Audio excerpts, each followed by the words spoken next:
नमस्कार मंडळी. आज आपण एका खास विषयाची सविस्तर चर्चा करणार आहोत. कल्पना करा की आपल्याकडे माहितीचा एक प्रचंड डोंगर आहे. लेख, रिपोर्ट्स, नोट्स, सगळं काही. हो, आणि त्यातला आपल्याला नेमकं ज्ञान हवंय. अगदी.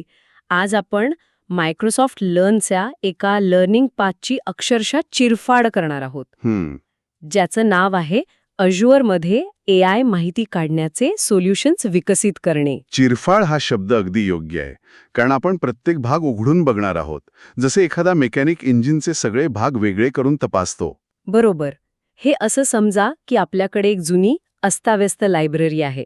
पुस्तकं कुठेही पडली आहेत. काहीमध्ये फोटो आहेत, काहीमध्ये हाताने लिहिलेलं आहे. आणि आपला आजचा मिशन आहे एक असा सुपर हुशार लायब्ररियन, म्हणजेच अज्युअर AI तयार करायला शिकणं. असा लायब्ररियन जो ही सगळी पुस्तकं वाचू शकतो, समजू शकतो आणि आपण विचारलेल्या कोणत्याही प्रश्नाचं उत्तर क्षणात शोधून देऊ शकतो. आणि गंमत म्हणजे तो फक्त पुस्तकं कुठे आहेत हे नाही सांगत. नाही, तो पुस्तकांच्या आत काय लिहिलंय, त्यातले महत्वाचे मुद्दे कोणते आहेत, हेही समजून सांगतो. याचा उपयोग अनेक कंटाळवाण्या कामांसाठी होतो, जसं की हजारो बिलांमधून माहिती भरणे किंवा मोठ्या मीटिंग्सच्या नोट्सचा सारांश काढणे. अगदी. त्यामुळे माणसाचा वेळ वाचतो. उत्तम. तर आज आपण या लर्निंग पाथमधील 5 मॉड्यूल्समधून प्रवास करणार आहोत, एकामागून एक. चला सुरू करूया. तर आपलं पहिलं मॉड्यूल आहे Azure कंटेंट अंडरस्टँडिंगसह मल्टीमॉडल विश्लेषण सोल्युशन तयार करणे. मोठा शब्द आहे मल्टीमॉडल. हो, पण घाबरू नका. याचा सोपा अर्थ आहे वेगवेगळ्या प्रकारची माहिती, म्हणजे आपलं टेक्स्ट, फोटो, व्हिडिओ सगळं एकत्र. अगदी आपल्या सोशल मीडिया फीड सारखं. आणि इथेच खरी गंमत सुरू होते. कशी? आतापर्यंत कॉम्प्युटरसाठी टेक्स्ट डेटा हाताळणं सोपं होतं, पण फोटो आणि हाताने लिहिलेले डॉक्युमेंट्स म्हणजे एक आव्हान होतं. मल्टीमॉडल विश्लेषण म्हणजे AI आता माणसासारखं बघूही शकतं आणि वाचूही शकतं एकाच वेळी. या मॉड्यूलमध्ये आपण Azure कंटेंट अंडरस्टँडिंग नावाचं एक टूल वापरायला शिकतो. याला आपण आपला वैयक्तिक डिटेक्टिव्ह म्हणूया. डिटेक्टिव्ह, बरोबर. समजा आपल्याकडे एक पावती आहे, तर हा डिटेक्टिव्ह दुकानाचा लोगो ओळखतो, तारीख वाचतो आणि एकूण रक्कम पण ओळखतो. पण मला एक प्रश्न आहे, हे जुन्या OCR पेक्षा वेगळं कसं आहे? OCR पण तर टेक्स्टच वाचायचं ना. खूप चांगला प्रश्न आहे. म्हणजे कसं आहे की OCR म्हणजे फक्त फोटोमधले अक्षरं ओळखणं. ते एका कॅमेरासारखं आहे जो फक्त फोटो काढतो. अच्छा. पण कंटेंट अंडरस्टँडिंग म्हणजे त्या अक्षरांचा अर्थ समजून घेणं. OCR तुम्हाला सांगेल की पावतीवर 1500 हा आकडा आहे. ओके. पण कंटेंट अंडरस्टँडिंग तुम्हाला सांगेल की 1500 ही एकूण देय रक्कम आहे. तो संदर्भ समजून घेतो. वा, म्हणजे हा डिटेक्टिव्ह फक्त पुरावे गोळा करत नाही, पर ते पुरावे काय सांगतायत हे सुद्धा सांगतो. अगदी. आणि इथेच ऑटोमेशनची खरी सुरुवात होते. तर या मॉड्यूलमध्ये आपण हा डिटेक्टिव्ह कसा बनवायचा आणि त्याच्याशी REST API वापरून कसं बोलायचं हे शिकतो. API म्हणजे डिटेक्टिव्हला सूचना देण्याची एक भारी पद्धत. ठीक आहे, म्हणजे आपण हा हुशार डिटेक्टिव्ह तयार केला, पण तो फक्त आपल्या लॅबमध्ये बसून काय करणार? बरोबर. त्याला बाहेरच्या जगातल्या ॲपशी बोलायला लावावं लागेल ना. आणि इथेच दुसरा मॉड्यूल येतो. अगदी. एकटं असलेलं कितीही हुशार साधन निरुपयोगी असतं. चला तर मग दुसऱ्या मॉड्यूलकडे वळूया. Azure content understanding client application तयार करणे. पहिल्या मॉड्यूलमध्ये आपण आपला डिटेक्टिव्ह तयार केला. आता हा दुसरा मॉड्यूल आपल्याला त्या डिटेक्टिव्हशी बोलण्यासाठी एक वॉकी टॉकी बनवायला शिकवतो. वॉकी टॉकी छान उदाहरण आहे. हे मॉड्यूल थोडं टेक्निकल आहे. इथे आपण त्या REST APIचा वापर करून एक ॲप्लिकेशन तयार करतो. यासाठी पायथन सारखी एखादी प्रोग्रामिंग भाषा वापरावी लागते. याला मोठ्या चित्रात पाहिलं तर पहिलं मॉड्यूल होतं क्षमता तयार करण्याबद्दल, एक हुशार इंजिन. हो. दुसरं मॉड्यूल आहे एकत्रीकरणाबद्दल, म्हणजे इंटिग्रेशन. एखादी कंपनी हे इंजिन प्रत्यक्षात कशी वापरते, कशी ते त्यांच्या सध्याच्या सॉफ्टवेअरमध्ये याला जोडतात. उदाहरणार्थ एखादं अकाउंटिंग ॲप, ते याच्या मदतीनं अपलोड केलेल्या पावत्या आपोआप वाचून एंट्री करू शकतं. म्हणजे माणसाला काहीही टाईप करण्याची गरज नाही. शून्य, काहीच नाही. पण मग इथे एक प्रश्न येतो, हे सगळं करण्यासाठी तर डेव्हलपर लागेल ना? हो, सुरुवातीला लागेल. म्हणजे ज्याला कोडिंग येत नाही त्याच्यासाठी हे निरुपयोगी आहे का? नाही, तसं नाही. याचं सौंदर्य असं आहे की डेव्हलपर एकदाच हे एकत्रीकरण करून देतो. अच्छा, त्यानं एकदा का अकाउंटिंग ॲपला आपल्या डिटेक्टिव्हशी बोलायला शिकवलं की मग अकाउंटिंग डिपार्टमेंटमधला कोणताही कर्मचारी तो फक्त पावती स्कॅन करून अपलोड करू शकतो. बाकीचं काम आपोआप होतं. समजलं. म्हणजे हे अगदी एखाद्या सुपर डॉगला ट्रेनिंग दिल्यासारखं आहे. पहिल्या मॉड्यूलमध्ये आपण त्याला गोष्टी ओळखायला शिकवलं. आता दुसऱ्या मॉड्यूलमध्ये तुम्ही त्याला विशिष्ट कमांड शिकवत आहात. म्हणजे API कॉल्स. बरोबर. जसं की जा त्या पावतीमधली एकूण रक्कम घेऊन ये आणि तो प्रत्येक वेळी अचूक माहिती आणून देईल. हो, तो आता खऱ्या जगात काम करायला तयार होतोय. छान. पण समजा मला माझ्या कुत्र्याला स्क्रॅचपासून सगळं शिकवण्याचा वेळ किंवा इच्छा नाहीये. मला असा एखादा कुत्रा हवा असेल जो आधीच काही कामांसाठी तयार आहे तर त्यासाठीच पुढचा उपाय आहे. सगळ्यांनाच कुत्रा पाळायचा आणि त्याला ट्रेनिंग द्यायचा त्रास नको असतो. बरोबर. आणि इथेच आपलं तिसरं मॉड्यूल येतं, pre built document intelligence model वापरणं. म्हणजे तयार समाधान? हो, हे अगदी तयार केक मिक्स वापरण्यासारखं आहे. आपल्याला प्रत्येक वेळी पीठ, साखर, अंडी मोजून मिश्रण बनवायची गरज नाहीये. बरोबर. मायक्रोसॉफ्टने आधीच असे मॉडेल्स तयार केले आहेत जे इनव्हॉइस, पावत्या, ओळखपत्र यासारखे विशिष्ट डॉक्युमेंट्स ओळखू शकतात. तुमची केक मिक्सची उपमा चांगली आहे, पण त्यात एक गोष्ट लक्षात घ्यायला हवी. कोणती? केक मिक्स वापरून तुम्ही फक्त ठराविक प्रकारचे केक बनवू शकता. त्याचप्रमाणे प्रीबिल्ट मॉडेल खूप शक्तिशाली असले तरी ते तुम्हाला एका चौकटीत बांधतात. या मॉडेल्सना लाखो डॉक्युमेंट्सवर प्रशिक्षण दिलेलं असतं, त्यामुळे ते त्यांच्या कामात एकदम तरबेज असतात.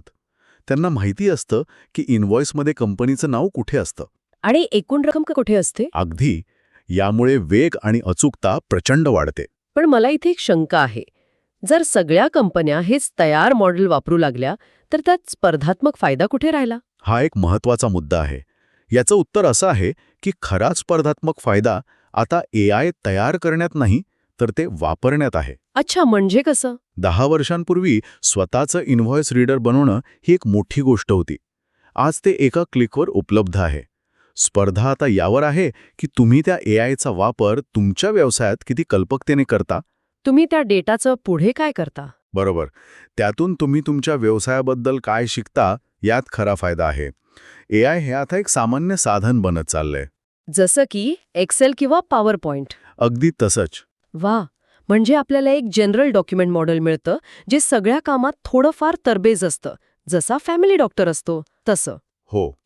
आणि मग फायनान्स, ओळखपत्रांसाठी खास स्पेशलिस्ट डिटेक्टिव्हची टीमच आपल्या हातात येते, जसं की हृदयाच्या त्रासासाठी कार्डिओलॉजिस्ट असतो तसं. बरोबर. ठीक आहे, हे खूप सोपं झालं. पण आता खरी अडचण येते, ते तयार केक मिक्स माझ्या गरजेनुसार नाहीये.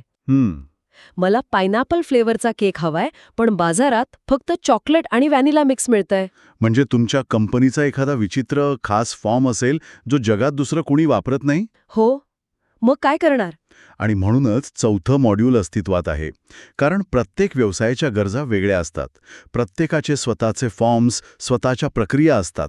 तर चौथं मॉड्यूल आहे ॲझ्युअर डॉक्युमेंट इंटेलिजन्ससह फॉर्ममधून डेटा काढणे. म्हणजे स्वतःचं कस्टम मॉडेल बनवणे. हे म्हणजे तुम्ही तुमच्या कुत्र्याला एक नवीन खास युक्ती शिकवण्यासारखं आहे. शेक हँड करणं सगळ्या कुत्र्यांना जमतं, पण तुमच्या कुत्र्याला तुम्ही रिमोट आणायला शिकू शकता. अगदी. तुम्ही AIला तुमच्या फॉर्मचे फक्त 5-6 नमुने दाखवता. फक्त 5-6 नमुने? मला वाटलं यासाठी हजारो डॉक्युमेंट्स लागतील. नाही. आधुनिक AI models few shot learning नावाच्या तंत्रावर काम करतात. त्यांना शिकण्यासाठी खूप जास्त डेटा लागत नाही. हे इतकं सोपं आहे? हो. तुम्ही त्याला काही उदाहरणं दिली की ते पॅटर्न ओळखायला शिकतं. तुम्ही डॉक्युमेंट इंटेलिजन्स स्टुडिओमध्ये जाऊन माऊसने महत्त्वाची माहिती हायलाईट करता. म्हणजे सांगता की हे बघ, या विचित्र फॉर्ममध्ये पेशंटचं नाव नेहमी या कोपऱ्यात असतं. बरोबर. याला लेबलिंग म्हणतात. अर्थात जितके जास्त नमुने द्याल तितकी अचूकता वाढेल. पण सुरुवात करण्यासाठी अगदी थोडा डेटाही पुरेसा असतो. हे तर खूपच भारी आहे. म्हणजे तुम्ही त्याला काही बिस्किटं देता, काय करायचं ते दाखवता आणि लवकरच तो ती युक्ती स्वतःहून करायला लागतो. ठीक आहे. आता आपण माहिती कशी काढायची यात पारंगत झालो आहोत. पण आता एक नवीन समस्या निर्माण झाली आहे. कोणती? आपण इतकी सगळी माहिती काढली आहे, पण ती ठेवायची कुठे? ती शोधायची कशी? आपला डिटेक्टिव्ह आता पुराव्यांच्या ढिगाऱ्याखाली दबून गेलाय. बरोबर. आणि हाच या संपूर्ण प्रक्रियेचा शेवटचा आणि सर्वात महत्त्वाचा टप्पा आहे. आणि त्यासाठीच आहे आपला ग्रँड फिनाले 5वं मॉड्यूल, ॲझ्युअर AI सर्चसह नॉलेज मायनिंग सोल्युशन तयार करणं. नॉलेज मायनिंग म्हणजे ज्ञानाचं उत्खलन. कल्पना करा की तुम्ही हजारो रिपोर्ट्स, ईमेल्स आणि PDFs मधून डेटा काढला आहे. आता तुमच्याकडे माहितीचा डोंगर आहे. Azure AI सर्च तुम्हाला तुमच्या कंपनीच्या या सर्व डेटासाठी एक सुपर पॉवर्ड सर्च इंजिन तयार करण्यास मदत करतं. म्हणजे तुमच्या कंपनीचं स्वतःचं गुगलच? हो, आणि यातली आकर्षक गोष्ट म्हणजे एनरिचमेंट. एनरिचमेंट म्हणजे काय? हे फक्त शब्द शोधत नाही, तर AI स्किल्स वापरून ते समजून घेतं. तुम्ही डेटा अपलोड करता तेव्हा AI आपोआप त्यातील लोकांची नावं, कंपन्यांची नावं, ठिकाणं ओळखतं. इतकंच? नाही, इतकंच नाही तर ते डॉक्युमेंटचा सूर म्हणजे तो सकारात्मक आहे की नकारात्मक हे सुद्धा ओळखू शकतं.